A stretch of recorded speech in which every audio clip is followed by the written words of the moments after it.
Good day, everyone. I hope that you're doing well. Today, I'm going to talk about the book Revelations. So, Revelations, if we take a look at the book, we're supposed to acknowledge that it is apocalyptic literature which contains very powerful images, symbols, visions, numbers to express spiritual realities, not to give us a literal timetable. So, a few, something you can think about. Think about Revelations as a political cartoon. When you see a lion devouring a lamb, what does that political cartoon say to you? It says there's an abuse of power. Think about Revelations as a book that's giving us images, numbers, and it's supposed to be interpreted. Okay, so you need the context to understand the book. You can't read Revelations without having the knowledge about what happened in that time. First of all, when we see the dragon is not a literal fire-breathing dragon. We're supposed to have this image in our head about a fire-breathing dragon. No, we are supposed to think about the dragon as Satan, who wants to destroy God's people. The same with the lamb. When we think about the lamb, we are supposed to be acknowledging that anywhere in the Bible, when we read about the lamb, we know we're talking about Jesus Christ.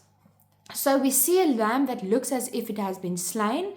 For example, in chapter 5, this lamb represents Jesus that has already been slain, but he overcome death and he has the victory in his hand.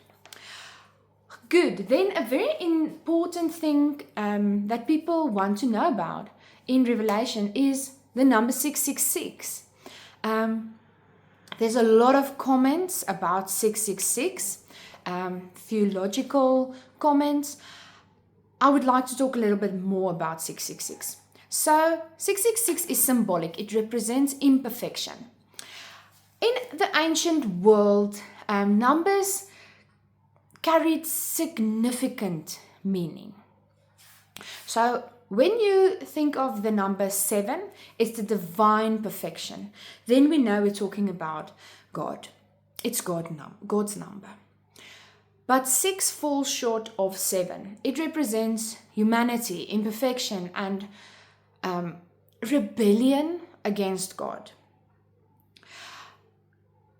Hebrew scholars also point out that in Hebrew grammatica, when letters have numerical value,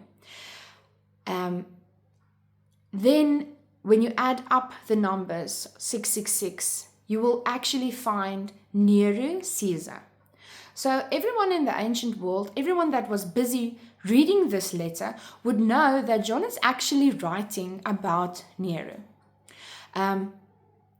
He was referring to this cruel Roman emperor when he was writing 666. And what it meant was, do not give in to this worldly powers. Stand firm in the Lord. Don't put your belief at risk because of a worldly power, because someone wants to provoke fear inside of you. 666 is a reminder that evil looks strong at times, but it's already doomed because Christ won. He already has the victory. Last of all, the number 144,000. It speaks of complete multiplied people of God, the perfect fullness of the church, both Old and New Testament. Multiply 12 by 12, then you get 144. The number 12 represents the people of God, the 12 tribes of Israel, the 12 apostles. So when you multiply the 12 and the 12, you get 144. And then you multiply it by 1,000, a number of vastness or a number of completeness, it becomes 144,000. A massive but symbolic figure showing that God knows and protects every single one of his people. We need to read Revelations as a prophetic picture. And we need to take in consideration the context of this book when we're busy reading it. So I hope you are curious about Revelations. I hope you go to your Bible and you read the book Revelations again. And I hope you never come into a situation where you feel that any worldly power is stronger than the power of God. Have a wonderful day.